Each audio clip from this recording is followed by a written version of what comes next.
Paris Olympic में final नहीं खेल पाएंगी भारतीय महिला रेसलर विनेश फोगाट। ज्यादा वजन के कारण महिला कुश्ती 50 किलोग्राम से अयोग्य की गई घोषित।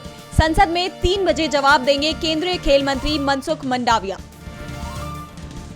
सदन के मॉनसून सत्र का 13वां दिन आज कांग्रेस सांसद मणिकम टैगोर ने जाति जनगणना के मुद्दे पर चर्चा के लिए लोकसभा में दिया स्थगन प्रस्ताव। लोकसभा में नेता प्रतिपक्ष राहुल गांधी ने फिर उठाया वायनाड की त्रासदी का मुद्दा। हर संभव मदद की गुजारिश। घटना को राष्ट्रीय आपदा घोषित करने की मांग। राज्यसभा में खड़गे ने उठाया एनसीईआरटी की किताबों से संविधान की प्रस्तावना हटाने का मुद्दा। बीजेपी पर संविधान विरोधी मानसिकता का लगाया आरोप। कहा, देश भर में अपनी सांप्रदायिक विचारधारा थोपना चाहती है बीजेपी आरएसएस। महाराष्ट्र विधानसभा चुनाव से पहले एनडीए के पूर्व सांसद आनंद राव अडसुल ने बीजेपी को दिया अल्टीमेटम। कहा, 15 दिनों में राज्यपाल बनाओ, नहीं तो नवनीत राणा के मामले में जाऊंगा सुप्रीम कोर्ट।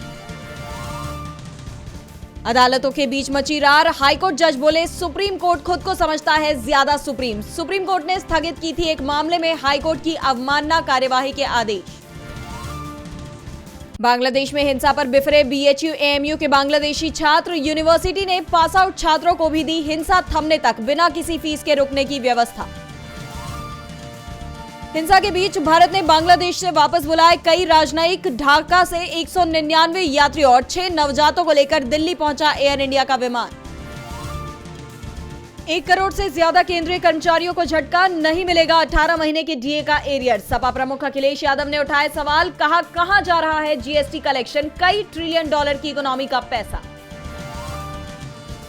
जम्मू कश्मीर चुनाव को लेकर हलचल तेज। चुनाव आयोग का कल जम्मू कश्मीर दौरा। जल्द होगी चुनाव की घोषणा। सुप्रीम कोर्ट ने 30 सितंबर तक की दी है डेडलाइन। 20 अगस्त तक अपडेट होगी वोटर लिस्ट।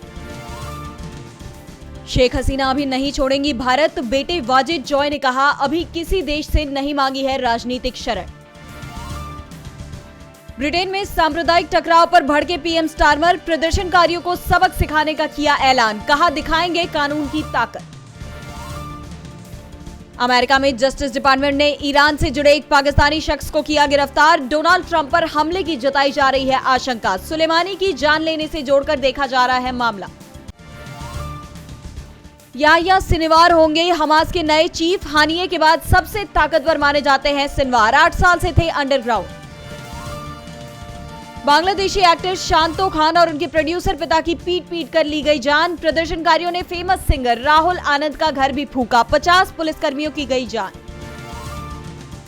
बांग्लादेश संकट से देश की कपड़ा इंडस्ट्री को मिलेंगे बड़े ऑर्डर। विदेशी खरीदारों से हर महीने 3500 करोड़ के ऑर्डर मिलने का है अनुमान। अमेजन इंडिया के कंट्री हेड ने दिया इस्तीफा। मनीष तिवारी ने 8 साल से ज्यादा समय तक अमेजन में किया काम। 2016 में ज्वाइन की थी कंपनी। ओलंपिक में 2 मेडल जीतने वाली मनु भाकर लौटी भारत। देश लौटने पर मनु ने कहा, मैं बेहद खुश हूं कि इतना प्यार मिल रहा है। कास्टिंग काउच पर बोली पूर्व miss India international Zoya Afroz. कहा, मैं किसी को मौका नहीं देती। लड़कियों के लिए हर इंडस्ट्री में मुश्किलें। 60 से 70 बार पढ़ी 11-11 की स्क्रिप्ट। सीरीज के लिए राघव जुयाल ने उत्तराखंड की लोकल भाषा भी सीखी। 9 अगस्त को ओटीटी प्लेटफॉर्म पर रिलीज होगी सीरीज।